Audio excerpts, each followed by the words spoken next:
चाहते हो, तुम्हारी अंतिम इच्छा क्या है। सुबोध थोड़ी देर चुप रहता है और इसके बाद बोलता है कि साहब, मैं चाहता हूं कि हमारी अंतिम इच्छा आप पूरी कर दें। सुबोध कहना प्रारंभ करता है कि मैं चाहता हूं कि मैं अपना आखिरी रात या फिर मैं अपना एक रात अपनी पत्नी के साथ बिताऊं, उसके साथ मैं एक ही बेड पे सोना चाहता हूं।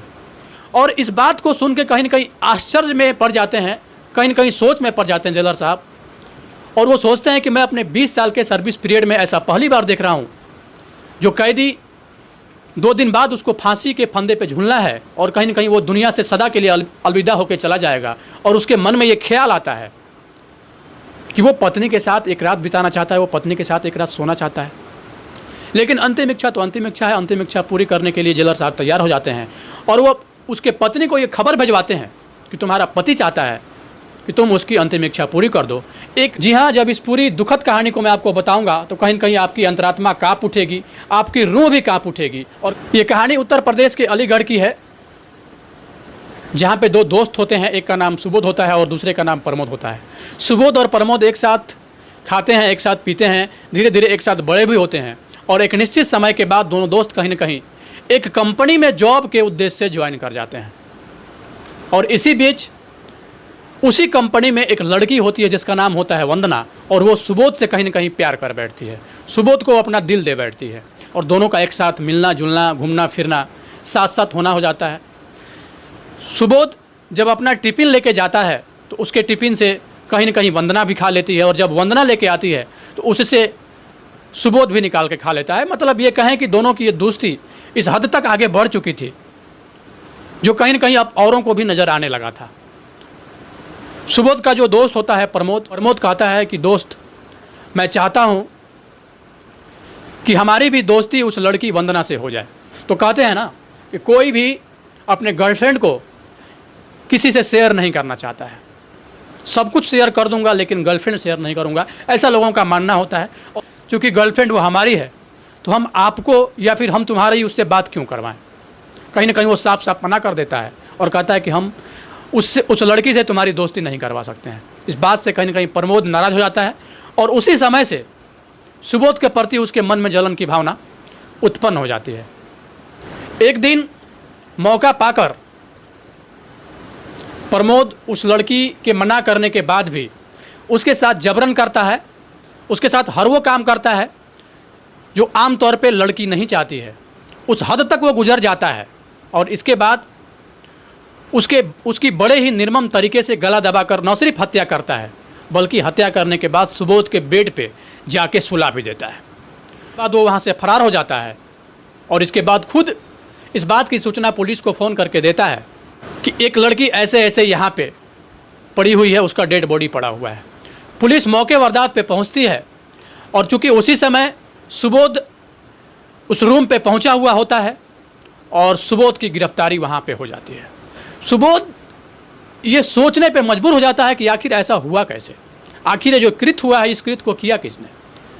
कहा जाता है ना कि जो मौके वारदात पे सबूत मिलता है वो सबूत ही सब कुछ होता है और कहीं न कहीं सबूत के बल पे ही सारा काम होता है। सुबोध की गिरफ्तारी होती है, सुबोध को जेल भेजा जाता है और जेल भेजने के बाद तमाम तरह की चीज़ें होने लगती है। इसी बीच पोस्टमार्टम का रिपोर्ट भी आ जाता है।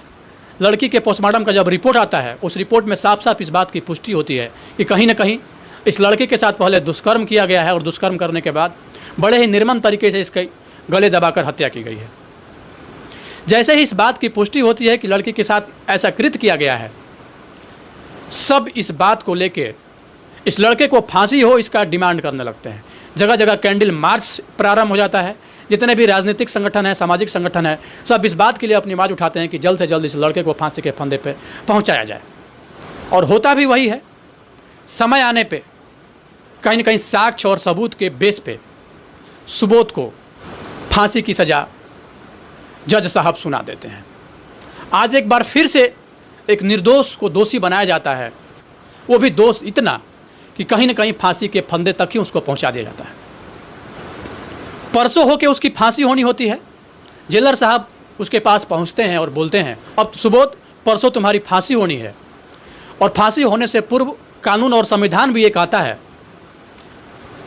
कि जिसको फांसी होनी होती है उससे पूछा जाता है कि तुम्हारी अंतिम इच्छा क्या है। तो उसी संविधान और कानून और न्यायालय का अनुपालन करने के लिए मैं तुम्हारे पास आया हूं और मैं पूछ रहा हूं कि तुम आखिर क्या चाहते हो, तुम्हारी अंतिम इच्छा क्या है।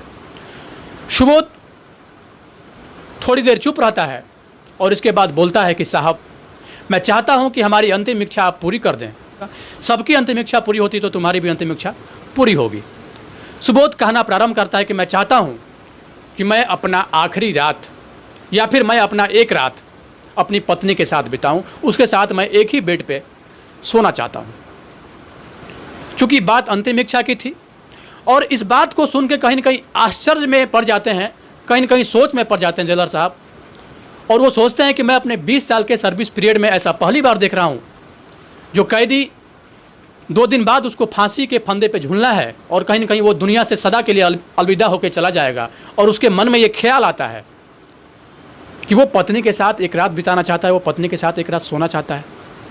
लेकिन अंतिम इच्छा तो अंतिम इच्छा है, अंतिम इच्छा पूरी करने के लिए जेलर साहब तैयार हो जाते हैं और वो उसके पत्नी को ये खबर भिजवाते हैं कि तुम्हारा पति चाहता है कि तुम उसकी अंतिम इच्छा पूरी कर दो, एक रात तुम उसके साथ बिता दो, एक रात उसके साथ तुम एक बेड पे सो जाओ। उसकी पत्नी वहाँ से घर से निकलती है और वो भी सोचती है कि चलो कोई बात नहीं, आखिर है तो मेरा पति, चाहे वो दोषी हो या निर्दोष हो, कानून तो उसको दोषी मान चुकी है और कहीं ना कहीं वो ज़रूर इन्वॉल्व होगा इस चीज़ में, तभी कानून भी उसको दोषी मान चुकी है। तो चलते हैं और अगर पति की इच्छा है कि मैं एक रात उसके साथ बिताऊं तो मैं जाती हूँ। कहीं ना कहीं इस बात को सोच के पत्नी उससे मिलने के लिए जेल के दरवाजे पर पहुँचती है। इधर उसके आने से पहले ही जेलर साहब सारी व्यवस्था करके रखते हैं। उसको जनरल वार्ड से एक रूम में जेल के अंदर ही शिफ्ट किया जाता है और रूम में शिफ्ट करने से पहले उस रूम में एक वॉइस रिकॉर्डर लगाया जाता है ताकि उस पति और पत्नी के बीच क्या चीज़ें चल रही है, क्या चीज़ एक दूसरे से ये दोनों लोग आपस में बातचीत कर रहे हैं, इसकी जानकारी हमें मिलती रहे। और वॉइस रिकॉर्डर का जो कंट्रोलिंग पावर होता है वो कहीं ना कहीं जेलर साहब अपने ऑफिस में कनेक्ट कर लेते हैं, जहाँ से उन दोनों के बीच जो भी कन्वर्सेशन हो रहा है, जो भी बातचीत हो रही है, उसको वो साफ साफ सुन पाएँ। और इसके साथ ही उस रूम के बाहर भी 2 बॉडीगार्ड भी तैनात कर दिया जाता है। पत्नी जैसे ही पति के पास जाती है, जाने से पूर्व जैसे ही अपने पति को देखती है, कहीं ना कहीं रोना प्रारंभ कर देती है, जिसे देख के पति भी रोना प्रारंभ कर देता है और दोनों काफ़ी देर तक रोते हैं। रोने का जब सिलसिला ख़त्म हो जाता है तो पत्नी अचानक से पूछती है कि तुमने आखिर ऐसा क्यों किया सुबोध? आखिर हमारे प्यार में क्या कमी रह गई थी जो तुमने ये कृत्य किया? और अगर कृत्य किया भी, तुमने किसी से प्रेम अगर किया भी, तो उस प्रेमिका को तुमने मार क्यों दिया? बड़े ही सरसरी निगाहों से ये पूछना चाहती है कि आखिर क्या कमी रह गई थी, आखिर क्या बातें हो गई थी कि जिस लड़की से तुम प्यार करते थे उसी की तुमने हत्या कर दी। उसका पति सुबोध अवाक रह जाता है, थोड़ी देर चुप रहता है और इसके बाद बोलना प्रारंभ करता है। चूँकि जिस बात के लिए तुम मुझे बोल रही हो या फिर कानून जिस बात के लिए, जिस कृत्य के लिए मुझे फांसी की सज़ा सुनाई है, वास्तव में मैं दोषी हूँ ही नहीं, मैंने वैसा कुछ किया ही नहीं है। ये भारत का कानून है, साक्ष्य और सबूत के बल पे कहीं ना कहीं किसी को सज़ा सुनाती है। इस बात से कहीं ना कहीं जितना भी एविडेंस है, जितना भी सबूत है, जितना भी साक्ष्य है, वो हमारे अगेंस्ट मिला है, इस वजह से हमें फांसी की सज़ा सुनाई गई है। तो आखिर क्या बात था, आखिर क्या बात है, तुम वो बात बताओ, उसकी पत्नी ये पूछती है। और इधर इन दोनों के बीच जो भी कन्वर्सेशन हो रहा होता है, जो भी बातचीत चल रहा होता है, ये बात साफ साफ जेलर साहब के साथ साथ और भी लोग सुन रहे होते हैं। सुबोध बोलना प्रारंभ करता है। हमारी कंपनी में, जहाँ की हम और प्रमोद दोनों एक साथ काम करते थे, वहीं पे एक लड़की होती है जिसका नाम वंदना होता है और वंदना से हमारी दोस्ती हो जाती है। इतना कि वो हमारा टिफ़िन खा लेती है और हम उसका टिफ़िन खा लेते हैं, और कहीं ना कहीं यही एक दोस्ती थी हम लोगों के बीच, और बाकी दूसरा कुछ भी नहीं था। एक कहिए तो अटैचमेंट था जो कि सुबोध अपने पत्नी को कहता है। पत्नी पूछती है फिर इसके बाद क्या हुआ, तो वो कहानी बताना प्रारंभ करता है। इसके बाद वंदना हमसे बोलती है कि हम एक दिन तुम्हारे रूम पे जाना चाहते हैं, नाश्ता करना चाहते हैं, खाना खाना चाहते हैं, और हम भी उसको इस बात के लिए मना नहीं कर पाते हैं और उसको बुला लेते हैं। तो कहीं ना कहीं प्रमोद भी पहले से उस रूम पे पहुंचा हुआ होता है और हम बाजार सब्जी लेने के लिए गए हुए होते हैं। इस बीच प्रमोद उसके साथ क्या किया नहीं किया, इस बात की मुझे कोई जानकारी नहीं है, लेकिन जब मैं सब्जी लेके आता हूं तब तक वंदना का मृत शरीर हमारे बेड पे पड़ा हुआ रहता है और वहाँ से प्रमोद फरार रहता है। मैं कुछ सोच पाता, मैं कुछ समझ पाता। कुछ देर के बाद पुलिस आती है और पुलिस हमें गिरफ्तार कर लेती है बिना कुछ कहे, बिना कुछ सुने। क्योंकि मौके वारदात पे वंदना का डेड बॉडी मिला था। इस बात को लेके कहीं न कहीं न्यायालय, साक्ष्य, कानून ये सब हमारे अगेंस्ट होता है और पुलिस हमें वहाँ से गिरफ्तार कर लेती है। ऐसा कह के वो फपक फपक के रोने लगता है। उसकी पत्नी भी रोने लगती है। दोनों काफ़ी देर तक रोते हैं और यहाँ तक कि जो गेट के बाहर जो बॉडीगार्ड खड़े होते हैं उनकी इस बात को सुन के वो लोग भी रोने लगते हैं। जेलर साहब जो अपने ऑफिस से ये सारा कुछ सुन रहे होते हैं वॉइस रिकॉर्डिंग के माध्यम से, उनके कानों तक जो आवाज़ जा रही होती है, उन बातों को सुनने के बाद कहीं न कहीं जेलर साहब के भी आंख में आंसू आ जाता है। पूरा जेल का जो माहौल होता है वो कहीं न कहीं गम में बदल जाता है। सुबोध आगे अपनी कहानी को बताना प्रारंभ करता है कि भारत का कानून अंधा होता है और कहीं न कहीं ये अंधा कानून ही है। काफ़ी इन्वेस्टिगेशन इसमें बहुत ज़्यादा कुछ नहीं हुआ और साक्ष्य और सबूत जो मौके वारदात पे मिली उस बेस पे हमें फांसी की सज़ा सुना दी गई।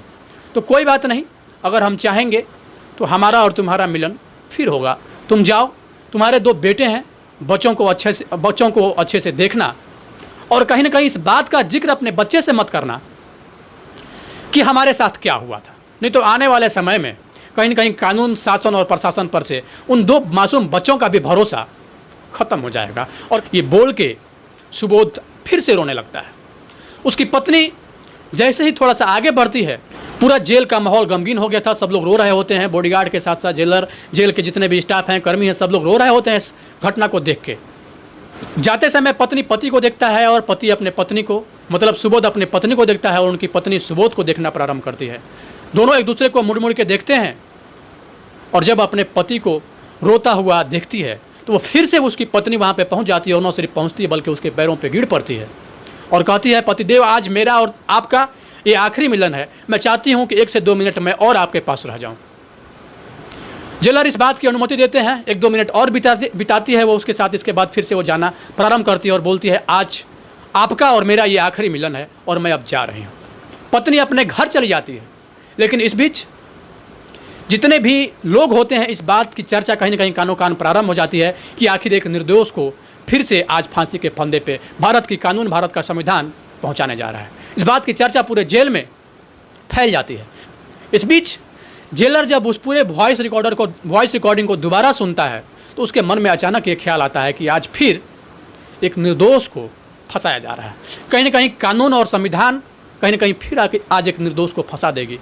परसों हो के सुबोध को फांसी हो जाएगा। तो मुझे कुछ करना चाहिए। अगर हम अपने पूरे सर्विस पीरियड के दौरान अगर ऐसा नहीं कर पाए तो फिर मेरे रहने और नहीं रहने का कोई फ़ायदा ही नहीं है, जब हमारे आँख के सामने एक निर्दोष को फांसी के फंदे पे पहुंचाया जाएगा। अचानक से पूरे महकमे में इस बात की चर्चा हो जाती है। अपने आला अधिकारियों को इस बात की सूचना देते हैं और एक हाई लेवल का मीटिंग बुलाते हैं जेलर साहब। उस मीटिंग में प्रशासनिक अधिकारी के साथ साथ राजनीतिक दल, सामाजिक दल, इसके साथ साथ कई सारे भूतपूर्व जज भी वहाँ पे पहुँचे हुए होते हैं। इस बात की चर्चा वहाँ पे प्रारंभ हो जाती है और जो जेलर होते हैं वो उस वॉइस रिकॉर्डर को कहीं ना कहीं वहाँ पे चलाते हैं। उस रिकॉर्डिंग को सुनने के बाद सब लोग आश्चर्य में पड़ जाते हैं कि आखिर भारत का कानून ये क्या करने जा रही थी। और इस बात का निर्णय होता है कि आखिर सही में दोषी तो उसका दोस्त प्रमोद है, तो फिर सुबोध को फांसी क्यों। इस बात की चर्चा वहाँ पे होने लगती है और सब लोग इस बात का डिसाइड करते हैं कि कहीं ना कहीं अब सुबोध को रोका जाएगा और प्रमोद को फांसी के फंदे पे पहुँचाया जाएगा। अगले दिन इस बात की सूचना सुबोध के घर जाती है कि तुम्हारे पति को बाइज्जत रिहा किया गया है। इस बात को सुनकर कहीं ना कहीं पत्नी बहुत ज़्यादा खुश हो जाती है और खुश होने के बाद भारत के संविधान पे और भारत के कानून पे फिर से दोबारा से वो भरोसा कर बैठती है, क्योंकि सच्चाई कुछ और था।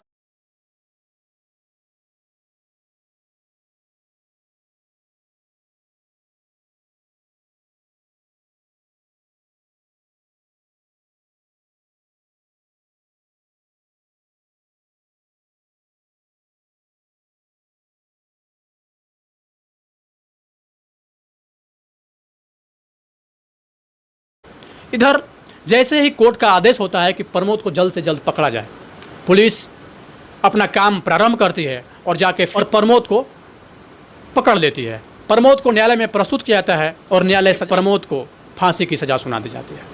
कहीं न कहीं कानून और संविधान पर भरोसा नहीं करने वाले लोगों का विश्वास और भरोसा फिर से भारत के न्यायिक प्रक्रिया, संविधान और कानून पे हो जाता है।